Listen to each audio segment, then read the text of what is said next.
സക്കാത്ത് എന്ന് പറയുന്നത് ഇസ്ലാമിൻ്റെ ആരാധനാകർമ്മങ്ങളിൽ നിസ്കാരം കഴിഞ്ഞാൽ തൊട്ടടുത്ത സ്ഥാനത്ത് നിൽക്കുന്ന ഒന്നാണ്. ഇസ്ലാമിൽ വ്യാപകമായി ഉപയോഗിക്കപ്പെടുന്ന ഒരു ആരാധനാകർമ്മമാണ് സ്വതക്ക. സ്വതക്ക പല രീതികളിലുണ്ട്. ഐച്ഛികമായ സ്വതക്കകളുണ്ട്, നിർബന്ധമായ സ്വതക്കകളുണ്ട്. ഇവിടെ വിശുദ്ധ ഖുർആൻ വ്യക്തമായി പറയുന്നത് 8 വിഭാഗം ആളുകൾക്കാണ് നിങ്ങൾ സക്കാത്ത് കൊടുക്കേണ്ടത്. ഫീ സബീലില്ല എന്നതിൽ അവിടെ ഖണ്ഡിതമായി വളരെ വ്യക്തമായി തന്നെ പറയുന്നുണ്ട്, ഇത് അള്ളാഹുവിൻ്റെ മാർഗത്തിൽ പോരാട്ടം നടത്തുന്ന ആളുകൾക്കുള്ളതാകുന്നു ഈ വിഹിതം എന്ന് പറയുന്നത്. സക്കാത്ത് ചൂഷണത്തിന് വേണ്ടിയിട്ട് മുസ്ലിം സംഘടനകൾക്കിടെ മുസ്ലിം സമൂഹത്തിൽ പുതുതായി രൂപം കൊണ്ടിട്ടുള്ള ഇസ്ലാഹി പ്രസ്ഥാനത്തെ പോലെയുള്ള ജമാഅത്തെ ഇസ്ലാമിയെ പോലെയുള്ള സംഘടനകൾ ഉപയോഗിച്ചുകൊണ്ടിരിക്കുന്നത്. ജമാഅത്തെ ഇസ്ലാമി അതിൻ്റെ ഭരണഘടനയിൽ കൃത്യമായി പറയുന്നുണ്ട്, ഇതാ ജമാഅത്തെ ഇസ്ലാമിയുടെ പ്രവർത്തകർ ഓരോരുത്തരും അവരുടെ സക്കാത്ത് അവരുടെ ജമാഅത്തെ ഇസ്ലാമിയുടെ പ്രാദേശിക ബൈത്തുൽ മാലിൽ കൊടുക്കേണ്ടതാണ്. അസ്സലാമു അലൈക്കും വറഹ്മത്തുള്ളാഹി. പ്രിയപ്പെട്ട സഹോദരങ്ങളെ, സംഘടിത സക്കാത്തുമായി ബന്ധപ്പെട്ട് ജമാഅത്തെ ഇസ്ലാമി നടത്തിക്കൊണ്ടിരിക്കുന്ന പ്രചരണങ്ങൾ, പ്രത്യേകിച്ച് ബൈത്തുൽ സക്കാത്ത് എന്ന പേരിൽ ജമാഅത്തെ ഇസ്ലാമി വ്യാപകമായ ക്യാമ്പയിൻ നടത്തിക്കൊണ്ടിരിക്കുന്നത് സമൂഹത്തിലെ സാധാരണക്കാരെ സക്കാത്തിനെക്കുറിച്ച് തെറ്റിദ്ധരിക്കാൻ ഇടയാക്കുന്നു എന്ന ഒരു പശ്ചാത്തലത്തിലാണ് നമ്മളുള്ളത്. സക്കാത്ത് എന്ന് പറയുന്നത് ഇസ്ലാമിൻ്റെ ആരാധനാകർമ്മങ്ങളിൽ നിസ്കാരം കഴിഞ്ഞാൽ തൊട്ടടുത്ത സ്ഥാനത്ത് നിൽക്കുന്ന ഒന്നാണ്. വിശുദ്ധ ഖുർആൻ സക്കാത്തിനെയും നിസ്കാരത്തെയും പലയിടങ്ങളിലും ഒന്നിച്ചാണ് പറയുന്നത് തന്നെ. അപ്പോൾ സക്കാത്ത് എന്ന് പറയുന്നത് ഇസ്ലാമിൽ നിസ്കാരം, നോമ്പ്, ഹജ്ജ് എന്നിവയെ പോലെയുള്ള ഒരു ഇബാദത്താണ്. ഇബാദത്തുകളുടെ ഒരു പ്രത്യേകത എന്ന് പറയുന്നത് ഇബാദത്തിന് അതിൻ്റേതായ നിബന്ധനകളുണ്ട്, നിയമങ്ങളുണ്ട്, ചിട്ടവട്ടങ്ങളുണ്ട്. ഇപ്പോൾ നിസ്കാരം, ഉദാഹരണത്തിന് നിസ്കാരത്തെ സംബന്ധിച്ചിടത്തോളം നിസ്കാരത്തിന് അതിൻ്റെ ഷർത്തുകളുണ്ട്, ഫർളുകളുണ്ട്. അസ്വലാ, നിസ്കാരം എന്ന വാക്കിന് അർത്ഥം പ്രാർത്ഥന എന്നാണ്. പക്ഷേ ഏതെങ്കിലും രീതിയിൽ ഒരാൾ പ്രാർത്ഥിച്ചാൽ അത് നിസ്കാരമാകുകയില്ല. നിസ്കാരമാകണമെങ്കിൽ അതിന് അതിൻ്റേതായ രീതികളുണ്ട്. അതിൽ ഫർള് നിസ്കാരമാണെങ്കിൽ ഫർള് നിസ്കാരത്തിന് കൂടുതൽ നിബന്ധനകളുണ്ട്. സുന്നത്ത് നിസ്കാരങ്ങളിൽ ഐച്ഛികമായിട്ടുള്ള നിസ്കാരങ്ങൾ ഇല്ലാത്തതുപോലെ. എന്നതുപോലെ ഇസ്ലാമിൽ വ്യാപകമായി ഉപയോഗിക്കപ്പെടുന്ന ഒരു ആരാധനാകർമ്മമാണ് സ്വതക്ക. സ്വതക്ക പല രീതികളിലുണ്ട്. ഐച്ഛികമായ സ്വതക്കകളുണ്ട്, നിർബന്ധമായ സ്വതക്കകളുണ്ട്. നിർബന്ധമായ സ്വതക്കയിൽ തന്നെ വിവിധ രീതികളിലുള്ള സ്വതക്കകളുണ്ട്. ആ നിർബന്ധമായ സ്വതക്കയിൽ ഇബാദത്തിൻ്റെ ഇസ്ലാമിൻ്റെ പഞ്ചസ്തംഭങ്ങളിൽ പ്രധാനപ്പെട്ട ഒന്നാണ് സക്കാത്ത് എന്ന് പറയുന്നത്. ഈ സക്കാത്ത് എന്ന് പറയുന്നത് ഒരു നിശ്ചിതമായ ആരാധനാകർമ്മമാണ്. അതുകൊണ്ട് തന്നെ ആ സക്കാത്തിന് അതിൻ്റേതായ നിയമങ്ങളുണ്ട്, നിബന്ധനകളുണ്ട്. ഇപ്പോൾ നമ്മുടെ മുമ്പിൽ തർക്കത്തിലിരിക്കുന്നത് സക്കാത്തിൻ്റെ വിതരണ രീതിയുമായി ബന്ധപ്പെട്ടാണ്. 8 കൂട്ടം സമ്പത്തിലാണ് സക്കാത്ത് നിർബന്ധമായി വരുന്നത്. ലോകത്തെ എല്ലാ സമ്പത്തിലും സക്കാത്ത് നിർബന്ധമാകുന്നില്ല. അതേസമയത്ത് സ്വതക്ക നിർബന്ധമാകുന്ന ഘട്ടങ്ങളുണ്ട്. സക്കാത്ത് 8 കൂട്ടം സമ്പത്തിൽ മാത്രമാണ് നിർബന്ധമാകുന്നത്. കാരണം സക്കാത്തിൻ്റെ രീതി അങ്ങനെയാണ്. ഒരാൾക്ക് സുന്നത്ത് നിസ്കാരം എമ്പാടും നിസ്കരിക്കാം, എത്രയും നിസ്കരിക്കാം. അതേസമയത്ത് ഫർള് നിസ്കാരത്തിന് നിശ്ചിത സ്ട്രക്ചറുണ്ട്, നിശ്ചിത എണ്ണമുണ്ട്, നിശ്ചിത രീതിയുണ്ട്. എന്നതുപോലെ ഈ സക്കാത്ത് എന്ന് പറയുന്നത് വിശുദ്ധ ഖുർആൻ സൂറത്തു ബഖറയിൽ വളരെ ഖണ്ഡിതമായി പറഞ്ഞ ഇന്നമ സ്വദഖാതു ലിൽ ഫുഖറാഇ വൽ മസാകിൻ വൽ ആമിലീന അലൈഹാ വൽ മുഅല്ലഫത്തി ഖുലൂബിഹിം വഫി റിഖാബി വൽ ഗാരിമീന വഫി സബീലില്ലാഹി വബിനിസ് സബീൽ ഫരീളതൻ മിനല്ലാഹ്. ഇവിടെ വിശുദ്ധ ഖുർആൻ വ്യക്തമായി പറയുന്നത് 8 വിഭാഗം ആളുകൾക്കാണ് നിങ്ങൾ സക്കാത്ത് കൊടുക്കേണ്ടത്. ഫഖീർ, മിസ്കീൻ, അതേപോലെ ഇസ്ലാമിലേക്ക് പരിവർത്തനം ചെയ്തിട്ടുള്ള ആളുകൾ, അതുപോലെ അടിമത്തമോചനം, അതുപോലെ വഴിയാത്രക്കാർ, ഫീ സബീലില്ലാ അള്ളാഹുവിൻ്റെ മാർഗത്തിൽ പോരാടുന്ന പോരാളികൾ, സൈനിക പോരാട്ടം നടത്തുന്ന അള്ളാഹുവിൻ്റെ മാർഗത്തിൽ പോരാടുന്ന ആളുകൾ, പ്രതിഫലം ഒന്നും കാക്ഷിക്കാതെ പോരാടുന്നവർ. എന്നാൽ ഈ സക്കാത്ത് ചൂഷണം ചെയ്ത് സംഘടനാ പ്രവർത്തനങ്ങൾക്ക്, പത്രങ്ങൾ നടത്താൻ, ചാനലുകൾ നടത്താൻ, അതുപോലെ വിദ്യാഭ്യാസ സ്ഥാപനങ്ങൾ നടത്താൻ ഒക്കെ ഉപയോഗിക്കുന്ന ജമാഅത്തെ ഇസ്ലാമി, സലഫി, കേരളത്തിലെ ഇസ്ലാഹി പ്രസ്ഥാനങ്ങൾ ഇവരൊക്കെ വളരെ സമർത്ഥമായി ഉപയോഗിക്കുന്ന ഒരു ശൈലിയുണ്ട്. ഈ വിശുദ്ധ ഖുർആനിൽ പറഞ്ഞിട്ടുള്ള ഈ 8 വിഭാഗം ആളുകളിലെ ഫീ സബീലില്ല, അള്ളാഹുവിൻ്റെ മാർഗത്തിൽ ഉള്ളവർ, അള്ളാഹുവിൻ്റെ മാർഗത്തിൽ എന്നുള്ളതിന് തെറ്റായ രീതിയിൽ അർത്ഥം നൽകി ഫീ സബീലില്ല, അള്ളാഹുവിൻ്റെ മാർഗം, അത് അള്ളാഹുവിൻ്റെ മാർഗത്തിലെ ഏതു നന്മയും അള്ളാഹുവിൻ്റെ മാർഗമാണ്. അതുകൊണ്ട് വിദ്യാഭ്യാസ പ്രവർത്തനങ്ങൾക്ക് ഉപയോഗിച്ചാൽ അത് അള്ളാഹുവിൻ്റെ മാർഗമാണ്. അതുപോലെ പത്രം നടത്താൻ ഉപയോഗിച്ച് കഴിഞ്ഞാൽ, അതുപോലെയുള്ള ചാനലുകൾ നടത്താൻ ഉപയോഗിച്ച് കഴിഞ്ഞാൽ, മറ്റു മെഡിക്കൽ ക്യാമ്പുകൾക്ക് ഉപയോഗിച്ച് കഴിഞ്ഞാൽ ഇതൊക്കെ അള്ളാഹുവിൻ്റെ മാർഗത്തിലുള്ളതാണ് എന്ന ഒരു തെറ്റായ അർത്ഥം ഇവർ നൽകുന്നുണ്ട്. പൂർവ്വഗാമികളായ നമ്മുടെ സലഫു സ്വാലിഹീങ്ങളായ ഇസ്ലാമിക ലോകത്തിൻ്റെ കഴിഞ്ഞ 14 നൂറ്റാണ്ട് കാലത്തിൻ്റെ പാരമ്പര്യത്തിന് വിരുദ്ധമായ ഒരു സമർത്ഥനവും ഒരു വ്യാഖ്യാനവും ഒരു തെറ്റായ രീതിയുമാണത്. ഫീ സബീലില്ല എന്നതിൽ അവിടെ ഖണ്ഡിതമായി വളരെ വ്യക്തമായി തന്നെ പറയുന്നുണ്ട്, ഇത് അള്ളാഹുവിൻ്റെ മാർഗത്തിൽ പോരാട്ടം നടത്തുന്ന ആളുകൾക്കുള്ളതാകുന്നു ഈ വിഹിതം എന്ന് പറയുന്നത്. 8 വിഭാഗത്തിന് സക്കാത്ത് കൊടുക്കണമെന്ന് പറയുമ്പോൾ അതിൽ ഒന്ന് ഫീ സബീലില്ലയാണ്, അള്ളാഹുവിൻ്റെ മാർഗത്തിൽ പോരാടുന്നവരാണ്. ഇവർ ഈ ജമാഅത്തെ ഇസ്ലാമിയെ പോലെയുള്ളവർ അല്ലെങ്കിൽ മുജാഹിദ് പ്രസ്ഥാനത്തെ പോലെയുള്ളവർ അതിനെ വ്യാഖ്യാനിച്ച് പറയുന്നത് ദൈവമാർഗത്തിലെ ഏതുമാകാം, ഏതു നന്മ പ്രവർത്തനവും ആകാം, ഏതു നല്ല പ്രവർത്തനവും ആകാമെന്നാണ്. അങ്ങനെയാണെങ്കിൽ അത് ഖുർആനിൻ്റെ മറ്റു പ്രയോഗങ്ങൾ അർത്ഥരഹിതമാണ്, അർത്ഥശൂന്യമാണ്, അപ്രസക്തമാണ് എന്ന് സ്ഥാപിക്കുന്ന രീതിയിലേക്കാണ് അത് പോകുന്നത്. കാരണം ഫീ സബീലില്ല എന്ന് പറഞ്ഞാൽ ഈ അള്ളാഹുവിൻ്റെ മാർഗത്തിലുള്ള എല്ലാമാണ് എന്ന് പറയുമ്പോൾ സ്വാഭാവികമായും അവിടെ ഉണ്ടാകുന്ന പ്രശ്നമുണ്ട്. ഫക്കീർ അത് അള്ളാഹുവിൻ്റെ മാർഗമല്ലേ, മിസ്കീൻ അള്ളാഹുവിൻ്റെ മാർഗമല്ലേ, അതുപോലെ ഈ വഴിയാത്രക്കാരനെ സഹായിക്കുക ഇതൊക്കെ അള്ളാഹുവിൻ്റെ മാർഗമല്ലേ. അങ്ങനെയെങ്കിൽ ഖുർആനിൽ അള്ളാഹുവിന് ഇത്ര പറഞ്ഞാൽ മതിയായിരുന്നു, നിങ്ങൾ ഇന്നമ സ്വദഖാത്തു ഫീ സബീലില്ലാ, തീർച്ചയായും സക്കാത്തുകൾ അള്ളാഹുവിൻ്റെ മാർഗത്തിലുള്ള ഏത് നന്മയുടെ മാർഗത്തിലും ചെലവഴിച്ചോളൂ എന്ന് പറഞ്ഞാൽ മതിയായിരുന്നു. പക്ഷേ ഖുർആനിൽ അള്ളാഹു താല അങ്ങനെയല്ല പറഞ്ഞത്, ഈ 8 വിഭാഗങ്ങൾക്ക് മാത്രമാണ്. ഈ 8 വിഭാഗത്തിലും ഈ ഫീ സബീലില്ല എന്ന് പറയുന്നതിനെ ഈ മറ്റു 7 ഉൾക്കൊള്ളുമെങ്കിൽ, അതിൻ്റെയും അപ്പുറത്തുള്ളത് ഉൾക്കൊള്ളുമെങ്കിൽ അവിടെ ഇവർക്ക് മാത്രമാണ് എന്ന് പറഞ്ഞിട്ട് 8 വിഭാഗത്തെ വേറെ, ഇത് ഫീ സബീൽ ഒഴികെയുള്ള 7 വിഭാഗത്തെ സെപ്പറേറ്റ് എണ്ണി പറയേണ്ട ആവശ്യമില്ലായിരുന്നു. ഇതാണ് സക്കാത്ത് ചൂഷണത്തിന് വേണ്ടിയിട്ട് മുസ്ലിം സംഘടനകൾക്കിടെ മുസ്ലിം സമൂഹത്തിൽ പുതുതായി രൂപം കൊണ്ടിട്ടുള്ള ഇസ്ലാഹി പ്രസ്ഥാനത്തെ പോലെയുള്ള ജമാഅത്തെ ഇസ്ലാമിയെ പോലെയുള്ള സംഘടനകൾ ഉപയോഗിച്ചുകൊണ്ടിരിക്കുന്നത്. സമൂഹത്തിൻ്റെ സക്കാത്ത് എന്ന് പറയുന്ന ഇബാദത്തിൽ പാവങ്ങളായ പട്ടിണിപ്പാവങ്ങളുടെ ഉന്നമനത്തിന് വേണ്ടി ഉപയോഗിക്കേണ്ട, അവർക്ക് ആ രീതിയിൽ നൽകേണ്ട, ഒരു നിശ്ചയ രീതിയിൽ വിതരണം ചെയ്യപ്പെടേണ്ട സാധനത്തെ മറ്റെല്ലാ സംഘടനാ പ്രവർത്തനങ്ങൾക്കും മറ്റെല്ലാ കാര്യങ്ങൾക്കും വേണ്ടിയിട്ട് തെറ്റായ രീതിയിൽ ഉപയോഗിക്കുന്നു എന്നതാണ് ഇവരുടെ ഒന്നാമത്തെ പ്രശ്നം എന്ന് പറയുന്നത്. രണ്ടാമത്തെ ഒരു വിഷയം എന്ന് പറയുന്നത് സക്കാത്തിൻ്റെ വിതരണ രീതിയാണ്. സക്കാത്തിൻ്റെ വിതരണ രീതിയെ സംബന്ധിച്ചിടത്തോളം, നമ്മളെ സംബന്ധിച്ചിടത്തോളം, മുസ്ലിമീങ്ങളെ സംബന്ധിച്ചിടത്തോളം വിശുദ്ധ ഖുർആൻ അതുപോലെ ഇസ്ലാമിക പ്രമാണങ്ങളൊക്കെ സക്കാത്തിൻ്റെ വിതരണ രീതികൾ പറയുന്നുണ്ട്. ഈ സക്കാത്തിൻ്റെ വിതരണ രീതിയിൽ ഏറ്റവും ശ്രേഷ്ഠകരമായിട്ടുള്ള രീതി ഉടമ നേരിട്ട് വസ്തു വിതരണം ചെയ്യുക എന്നുള്ളതാണ്. ഉടമ നേരിട്ട് സക്കാത്ത് വിതരണം ചെയ്യുക എന്ന് പറയുമ്പോൾ സക്കാത്ത് വിതരണം ചെയ്യുകയാണ് ഒന്നാമത്തെ രീതി. രണ്ടാമത്തെ രീതി മറ്റൊരു വ്യക്തിയെ വക്കാലത്താക്കുക എന്നതാണ്. മറ്റൊരു കമ്മിറ്റിയെ അല്ല, അല്ലെങ്കിൽ ഒരു സെല്ലിനെ അല്ല, ഒരു സൊസൈറ്റിയെ അല്ല, മറിച്ച് മറ്റൊരു വ്യക്തിയെ വക്കാലത്താക്കാം എന്നുള്ളതാണ്. മൂന്നാമത്തെ രീതി ഇസ്ലാമിക രാഷ്ട്രത്തിൽ സക്കാത്ത് പിരിക്കാൻ ഗവൺമെൻറ് നിശ്ചയിക്കുന്ന ആളുകളുണ്ട്. ഗവൺമെൻറ് നിശ്ചയിക്കുന്ന ആളുകൾക്ക് ഇത് നൽകുക എന്നതാണ് മൂന്നാമത്തെ രീതി.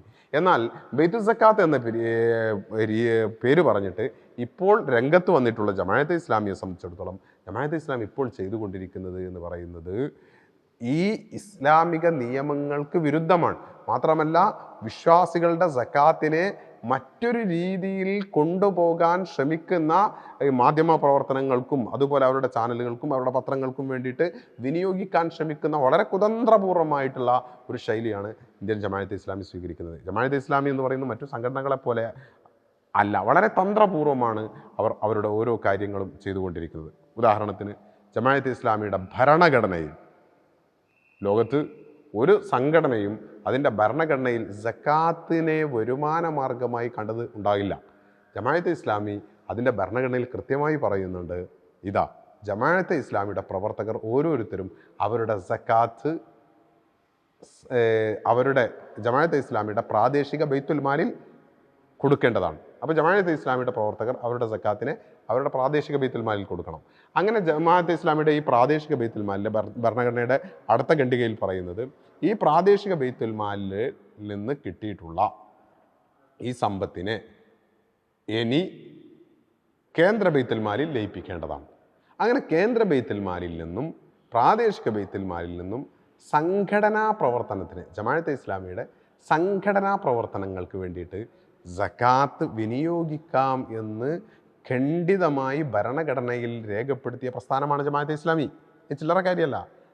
സംഘടനാ പ്രവർത്തനത്തിന് വേണ്ടിയിട്ട് സകാത്തിനെ വിനിയോഗിക്കാമെന്ന് ഒരു പ്രസ്ഥാനം അതിൻ്റെ ഭരണഘടനയിൽ എഴുതി വെച്ചിരിക്കുന്നു. ഇത് മറച്ചു, അതിന് ബൈത്തുൽ മാൽ എന്ന് പറഞ്ഞിട്ട് ഒരു സംവിധാനം ജമാഅത്തെ ഇസ്ലാമിയുടെ രൂപീകരണ കാലഘട്ടം മുതൽ അവർക്കുള്ളതാണ്. അവർ കാലങ്ങളായി അവരുടെ സക്കാത്ത് അങ്ങനെ തന്നെയാണ് വിനിയോഗിച്ചുകൊണ്ടിരിക്കുന്നത്. പക്ഷേ അടുത്ത കാലത്തായി ജമാഅത്തെ ഇസ്ലാമി മറ്റൊരു ശൈലി കൂടി സ്വീകരിച്ചു. സമൂഹത്തിൻ്റെ മുന്നിൽ മറയിടുന്ന വിധത്തിൽ ബൈത്തുൽ സക്കാത്ത് എന്ന് പറഞ്ഞിട്ട് മറ്റൊന്നു കൂടി രൂപീകരിച്ചു. ഒരു സംഘടനയ്ക്ക് എന്തിനാണ് ബൈത്തുൽ സക്കാത്ത് എന്ന് പറഞ്ഞിട്ടും ബൈത്തുൽ മാൽ എന്ന് പറഞ്ഞിട്ടും സക്കാത്ത് പിടിച്ചെടുക്കാൻ വേണ്ടിയിട്ട്, സക്കാത്ത് എടുക്കാൻ വേണ്ടിയിട്ട് രണ്ട് സംഘടന അല്ലെങ്കിൽ രണ്ട് സംവിധാനം എന്തിനാണ് എന്ന ചോദ്യത്തിന് ജമാഅത്തെ ഇസ്ലാമി കൃത്യമായി ഇപ്പോഴും മറുപടി പറഞ്ഞിട്ടില്ല. ഒരു സംഘടനയ്ക്ക് അതിൻ്റെ ആവശ്യമില്ലല്ലോ. ഒന്നെങ്കിൽ ജമാഅത്തെ ഇസ്ലാമിയുടെ ബൈത്തുൽ മാലുമായി ബന്ധപ്പെട്ട് സമൂഹം തെറ്റിദ്ധരിക്കാവുന്ന വിധത്തിൽ അല്ലെങ്കിൽ സമൂഹത്തിന് ഉൾക്കൊള്ളാൻ കഴിയാത്ത വിധത്തിൽ പ്രശ്നങ്ങളുണ്ട്. ജമാഅത്ത് പ്രവർത്തകരെല്ലാം ബൈത്തുൽ മാലിൽ, ജമാഅത്തെ ഇസ്ലാമി രൂപീകരിച്ചിട്ടുള്ള ബൈത്തുൽ മാലിൽ സക്കാത്ത് അടക്കണമെന്നും അങ്ങനെ അത് സംഘടനാ പ്രവർത്തനങ്ങൾക്കും മറ്റു കാര്യങ്ങൾക്കും വിനിയോഗിക്കണമെന്നും ഖണ്ഡിതമായി എഴുതി വച്ചിട്ടുള്ളതാണ്. അതിനു പുറമെ ഇതൊന്നും അറിയാത്ത സാധാരണക്കാരായ വിശ്വാസികളെ കബളിപ്പിക്കാൻ വേണ്ടിയിട്ടാണ് ബൈത്തുൽ സക്കാത്ത് എന്ന പേരിൽ ഒരു സംവിധാനവുമായി ജമാഅത്തെ ഇസ്ലാമി രംഗത്തിറങ്ങിയിട്ടുള്ളത്. സ്വാഭാവികമായും വിശ്വാസികളുടെ സക്കാത്ത് അനർഹമായ രീതിയിൽ അത് വിനിയോഗിക്കപ്പെടുന്ന സമയത്ത് അതേക്കുറിച്ച് ബോധവൽക്കരിക്കുക എന്നുള്ളത് പണ്ഡിതന്മാരുടെ ഉത്തരവാദിത്തമായി വരുന്നു എന്നുള്ളതാണ്. ജമാഅത്തെ ഇസ്ലാമി കൃത്യമായി ഇപ്പോൾ പ്രബോധനത്തിൻ്റെ 50-ാം വാർഷിക പതിപ്പിൽ അവർ രേഖപ്പെടുത്തിയത് കാണാം. ജമാഅത്തെ ഇസ്ലാമിയുടെ ധനാഗമന മാർഗങ്ങൾ 3 എണ്ണമാകുന്നു. 1 പുസ്തക വിതരണം, പുസ്തക കച്ചവടം. 2 സക്കാത്ത്. 3 സംഭാവന. ഇതാണ് ജമാഅത്തെ ഇസ്ലാമിയുടെ വരുമാനം തന്നെ. അവർ ജാഥ നടത്തുന്നത്, സമ്മേളനം നടത്തുന്നത്, ക്യാമ്പയിനുകൾ നടത്തുന്നത് ഒക്കെ വിശ്വാസികളുടെ ഈ സക്കാത്ത് സമാഹരിച്ചുകൊണ്ടാണ്. അതുകൊണ്ട് തന്നെ സക്കാത്തിനെ തെറ്റായ രീതിയിൽ വിനിയോഗിക്കപ്പെടുമ്പോൾ ഇനി 100% ബൈത്തുൽ സക്കാത്ത് എന്ന പേരിൽ ഈ സംഘടന ഒരു സംവിധാനം രൂപീകരിച്ച് 100% അവകാശികളിലേക്ക് എത്തിക്കുന്ന സംവിധാനമാണെങ്കിൽ പോലും അവിടെ ഇസ്ലാമിക നിയമങ്ങൾക്കനുസരിച്ച് പ്രശ്നങ്ങളുണ്ട്. ഇസ്ലാമിക നിയമപ്രകാരം നമ്മൾ വളരെ കൃത്യമായി പറഞ്ഞു, സക്കാത്ത് വിതരണത്തിൻ്റെ രീതികൾ 3 എണ്ണമാണ്. 1 വ്യക്തികൾ നേർക്കുനേർ നൽകുക എന്ന, അതാണ് അതിൻ്റെ ഏറ്റവും സ്വീകാര്യയോഗ്യമായിട്ടുള്ള, ഏറ്റവും ശ്രേഷ്ഠകരമായിട്ടുള്ള, ഏറ്റവും മഹത്തരമായിട്ടുള്ള രീതി. രണ്ടാമത്തത് ഏതെങ്കിലും ഒരു വ്യക്തിയെ വക്കാലത്താക്കുക എന്നുള്ളത്, സംഘടനയെ അല്ല. അതേപോലെ ഇസ്ലാമിക രാഷ്ട്രത്തിലുള്ളതാണ് പിന്നെ ഭരണകൂടം പിരിച്ചെടുക്കുക എന്നുള്ളത്. ഇവിടെ വ്യക്തികൾ വിതരണം ചെയ്യുക എന്നതിൽ തന്നെ 3ാം കക്ഷിയായിട്ടുള്ള ഈ പറയുന്ന സക്കാത്ത് സെല്ല് അല്ലെങ്കിൽ സക്കാത്ത് കമ്മിറ്റി, ബൈത്തുൽ സക്കാത്ത് തുടങ്ങിയ 3ാം കക്ഷിയുടെ മധ്യസ്ഥത അല്ലെങ്കിൽ അവരുടെ ഇടപെടൽ ഇല്ലാതെ തന്നെ, അവർ മീഡിയേറ്റർമാരാകാതെ, അവർ മധ്യവർത്തികളാകാതെ തന്നെ നേർക്ക് നേരെ സക്കാത്തിൻ്റെ ഉടമകൾ അവകാശികൾക്ക് വളരെ വ്യവസ്ഥാപിതമായ രീതിയിൽ വിതരണം ചെയ്യാൻ സാധിക്കും. ഇവിടെ പലരും തെറ്റിദ്ധരിക്കുന്നത്, നമ്മൾ സാധാരണഗതിയിൽ ഇതുപോലെയുള്ള ബൈത്തുൽ സക്കാത്ത് പോലെയുള്ള സംവിധാനങ്ങളെ എതിർക്കുമ്പോൾ സ്വാഭാവികമായിട്ടും അതിൻ്റെ ഫിഖഹിയായ നിയമത്തിൻ്റെ പേരിൽ നമ്മളിത് എതിർക്കുമ്പോൾ സ്വാഭാവികമായിട്ടും നമുക്കെതിരെയുള്ള, പ്രത്യേകിച്ച് സുന്നികൾക്കെതിരെയുള്ള വിമർശനം എന്ന് പറയുന്നത് ഇവർ എല്ലാത്തിനെയും എതിർക്കുന്നവർ, ഇവർ ശാസ്ത്രീയമായ വിതരണത്തിൻ്റെ എതിരാളികൾ എന്നൊക്കെയാണ്. യഥാർത്ഥത്തിൽ ഇവിടെ സക്കാത്ത് എന്നത് ഒരു ഇബാദത്താണ്. ആ ഇബാദത്തിന് അതിൻ്റേതായ ചിട്ടവട്ടങ്ങൾ പാലിച്ചിരിക്കണം. ഒരു ഉദാഹരണം പറഞ്ഞാൽ വളരെ വ്യക്തമാവും. ഇപ്പോൾ ഒരാൾ പഴയ സ്വർണം കൊടുത്ത് പുതിയ സ്വർണം വാങ്ങുക എന്നുള്ളത്, 5 പവൻ്റെ പഴയ സ്വർണം കൊടുത്ത് 4.5 പവൻ്റെ പുതിയ സ്വർണം വാങ്ങുക എന്നുള്ളത് ഇസ്ലാമിക വീക്ഷണത്തിൽ ഹറാമായിട്ടുള്ള, തെറ്റായിട്ടുള്ള വസ്തുവാണ്, വിഷയമാണ്. കാരണം സ്വർണത്തിന് പകരം വാങ്ങുക എന്നത് ഇസ്ലാമിക വീക്ഷണത്തിൽ പലിശ വരുന്ന വിഷയമാണ്. മറിച്ച് സ്വർണത്തെ സ്വർണത്തിന് പകരം വാങ്ങുമ്പോൾ അത് തുല്യത്തിന് തുല്യം, റൊക്കത്തിന് റൊക്കം എന്നൊക്കെ ഇസ്ലാമിക നിയമമാണ്. ഈ നിയമം തെറ്റിച്ചു കഴിഞ്ഞാൽ പലിശയാകും. എന്നാൽ ഇതേ വ്യക്തി തന്നെ ഈ സ്വർണം 4.5 പവൻ്റെ 5 പവൻ്റെ സ്വർണം വിറ്റിട്ട് ആ വിറ്റ പൈസ കൊണ്ട് 4.5 പവൻ്റെ പുതിയ സ്വർണം, ആ പണം കൊണ്ട് 4.5 പവൻ്റെ സ്വർണം വാങ്ങിക്കഴിഞ്ഞാൽ പ്രശ്നമൊന്നുമില്ല. കേൾക്കുന്ന ഒരാളെ സംബന്ധിച്ചിടത്തോളം തൊത്തത്തിൽ ഏകദേശം ഇത് രണ്ടും ഒന്നല്ലേ എന്ന് തോന്നും. പക്ഷേ ഇസ്ലാമിക നിയമം ചെറിയ മൈന്യൂട്ടായിട്ടുള്ള, പലപ്പോഴും സാധാരണക്കാരായ ആളുകൾക്ക് മനസ്സിലാക്കാൻ പോലും പ്രയാസകരമാകുന്ന ചില വിഷയങ്ങൾ അവിടെയുണ്ട് പലിശയുമായി ബന്ധപ്പെട്ട. എന്നതുപോലെ തന്നെയാണ് സക്കാത്തിൻ്റെ വിഷയത്തിലും. എന്താണ് വ്യക്തിയെ വക്കാലത്താക്കിയാൽ, സംഘടനയെ വക്കാലത്താക്കിയാൽ എന്നൊക്കെയുള്ള ചോദ്യങ്ങൾ ഉയരാറുണ്ട്. അതുകൊണ്ട് തന്നെ നമ്മുടെ ഇസ്ലാമിക നിയമത്തിൻ്റെ പരിധിയിൽ നിന്നുകൊണ്ട് നമ്മൾ വളരെ വ്യക്തമായി, വളരെ ക്ലിയറായി പറയുന്നു, നമ്മൾ സംഘടിത സക്കാത്തിന് എതിരല്ല. ആളുകൾ ഇപ്പോൾ ഇസ്ലാമിക നിയമങ്ങൾ അനുശാസിക്കുന്ന വിധത്തിലുള്ള സംഘടിത സക്കാത്ത് പറ്റുന്നതാണ്. ഇപ്പോൾ ഉദാഹരണത്തിന് ഒരു നാട്ടിലെ സക്കാത്തിൻ്റെ ദായകന്മാർ, അത് കൊടുക്കുന്ന മുതലാളിമാർ എല്ലാവരും ഒരുമിച്ച് കൂടിയിട്ട് അവർ എല്ലാവരും, ഇപ്പോൾ ഒരു മഹലിലെ 20 ആളുകൾ സക്കാത്ത് കൊടുക്കാൻ സക്കാത്തിൻ്റെ ഉടമസ്ഥരായിട്ടുണ്ട് എങ്കിൽ അവരെല്ലാവരും ആ വർഷത്തെ സക്കാത്ത് ആ നാട്ടിലെ സെലക്ട് ചെയ്യപ്പെട്ട ഏതാനും പാവങ്ങൾക്ക് കൊടുത്തു. അവരെല്ലാവരും കൊടുത്തു. അതിന് ഒരു ആളെ വക്കാലത്താക്കുകയോ ഒന്നും വേണ്ട. പള്ളിയിൽ നിന്ന് ഇമാം അല്ലെങ്കിൽ കമ്മിറ്റി നിർദ്ദേശിക്കുന്നു, ഇതാ നിങ്ങളെല്ലാവരും ഈ വർഷം സക്കാത്ത് കൊടുക്കേണ്ടത് നമ്മുടെ നാട്ടിലെ ഇന്ന ഫാമിലികൾക്കാകുന്നു, ഇന്ന വ്യക്തികൾക്കാകുന്നു എന്ന ഒരു നിർദ്ദേശം മാത്രം മതി. ചെറിയൊരു പണിയുടെ ഇതേ ഉള്ളൂ, 3-ാം കക്ഷിയുടെ ആവശ്യമില്ലാതെ ഒരു നിർദ്ദേശം മാത്രം മതി. ഇതാ ഈ വർഷം നമ്മുടെ മഹലിൽ ഏറ്റവും പാവപ്പെട്ട ആളുകൾ ഇന്നവരാകുന്നു, അല്ലെങ്കിൽ ഏറ്റവും അവകാശികളായ ആളുകൾ ഇന്നവരാകുന്നു എന്ന ഒരു നിർദ്ദേശം ഉണ്ടായിക്കഴിഞ്ഞാൽ ഉടമകൾക്ക് നേരിട്ട് വിതരണം ചെയ്യാം. ഇവിടെ മഹലിൻ്റെ സ്റ്റാറ്റിസ്റ്റിക്സ് നോക്കിയിട്ട് അവർക്ക് വിതരണം. ഇനി പള്ളിയുടെ നിർദ്ദേശമില്ല എങ്കിൽ പള്ളിയുടെ ഇപ്പോൾ ആപ്പുകളൊക്കെയുള്ള മഹലുകളുണ്ടാകും. അപ്പോൾ അവരുടെ ആപ്പിൽ നോക്കിക്കഴിഞ്ഞാൽ ഈ മഹലിലെ ഏറ്റവും പാവപ്പെട്ടവരാര് എന്ന് സ്ഥിതി വിവരണ കണക്കിൽ നിന്ന്, അവരുടെ സ്റ്റാറ്റിസ്റ്റിക്സിൽ നിന്ന് കണ്ടെത്താൻ കഴിയും. അപ്പോൾ ഈ സക്കാത്തിൻ്റെ മുതലാളിമാർക്ക് വളരെ പെട്ടെന്ന് ഒരു 3-ാം കക്ഷിയുടെ ഇടപെടലില്ലാതെ അവകാശികൾക്ക് വിതരണം ചെയ്യാൻ പറ്റും. ഇതൊരു വിതരണത്തിൻ്റെ ഏറ്റവും മനോഹരമായ രീതിയാണ്. അല്ലെങ്കിൽ ആ നാട്ടിലെ വിശ്വസ്തനായ ഖാദി, ഇമാമ്, അല്ലെങ്കിൽ മഹലിലെ ഏറ്റവും കമ്മിറ്റി അംഗങ്ങളിൽ വിശ്വസ്തനായ ഒരാൾ, ഇങ്ങനെ വിശ്വസ്തരായ ആരെയെങ്കിലും ആ നാട്ടിലെ മുഴുവൻ ആളുകളും വക്കാലത്തേൽപ്പിക്കുന്നു. എന്നിട്ട് ആ വ്യക്തി വിതരണം ചെയ്യുന്നു. ഇതും പറ്റുന്നതാണ്. ഇങ്ങനെ വ്യവസ്ഥാപിതമായ രീതിയിൽ നമ്മുടെ മഹല്ലുകളിലും നാടുകളിലും തന്നെ ബൈത്തുൽ സക്കാത്ത് പോലെയുള്ള സക്കാത്ത് കമ്മിറ്റികൾ പോലെയുള്ള സംവിധാനങ്ങളുടെ ഇടപെടലില്ലാതെ സക്കാത്ത് വളരെ മനോഹരമായി വിതരണം ചെയ്യാൻ കഴിയും. അങ്ങനെ കഴിഞ്ഞിരിക്കെയാണ് ഇവിടെ ബൈത്തുൽ സക്കാത്ത്, അതുപോലെ ബൈത്തുൽ മാല് എന്നൊക്കെ പറഞ്ഞിട്ട് സക്കാത്ത് ചൂഷണം ചെയ്യാനും അതിനെ തെറ്റായ വഴിയിലേക്ക് കൊണ്ടുപോകാനും ചിലർ ശ്രമിക്കുന്നത്. ആ ശ്രമങ്ങളെ കണ്ടറിയുക എന്നതും അത് തിരിച്ചറിയുക എന്നതും വിശ്വാസികളുടെ ബാധ്യതയാണ്. ഇത് നാം തിരിച്ചറിഞ്ഞ് മുന്നോട്ട് പോകാൻ അല്ലാഹു തൗഫീഖ് നൽകട്ടെ. അസ്സലാമു അലൈക്കും.